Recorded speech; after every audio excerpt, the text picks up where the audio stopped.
Good afternoon, and welcome to our new show of Dreams of Our Lives. In this series, we tell people all about what we think about the dreams they had. They tell us first, and then we tell them. And this is how we get to knowing a dream when we hear it about it. And here for our special guest is somebody from Spokane, Washington, named Laura Andes, and she has a wonderful dream she wants to tell us about, and she's going to show us on the screen what she saw. Laura? Yeah, thank you, Mr. Essex, and I want to tell you about a dream I had rather recently. It would actually was very least recently. It was years ago, but I remember it pretty well.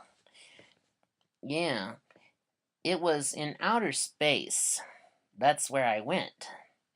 So you went to outer space, you mean to say, huh, Laura? Yes, I did. And as a matter of fact, it was quite surprising the way I went to outer space because in outer space, the way I did was I was actually put in this spaceship and I was on this slingshot and it shot me into space. That must have been quite a lot of force on the slingshot, but at least you got there okay without liquefying him. Yeah, that's true. Was But what I saw there out in outer space was a really neat highway, and it looked a lot like this one, only in the background it had just stars and a few planets around it.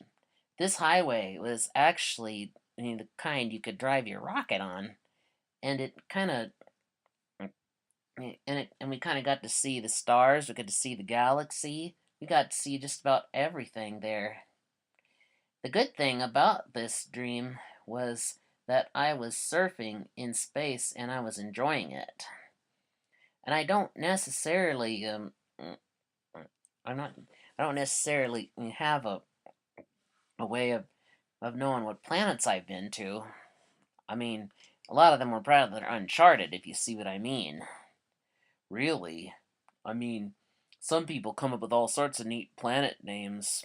None of them are in Webster's dictionary, especially the ones with the weird names, but I've actually heard of some that actually are named after our states, like the one they did on Star Trek about planet Utah.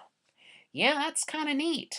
In fact, I think some of the friends I have at ARC have probably thought of some states as having as being individual planets too. I mean, some of those aliens I've probably seen that are only like single-bodied with two eyes.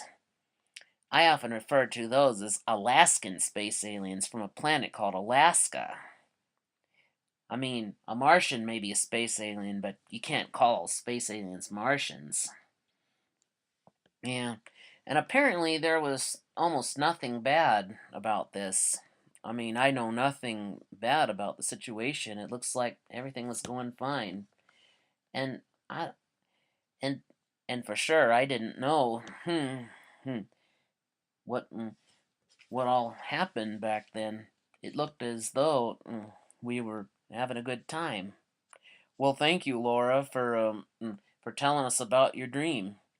That sounds like a wonderful dream. And when we come back, we'll tell you a little bit more about another guest who had a dream. And to show you all these demonstrations. After these messages, we'll be right back.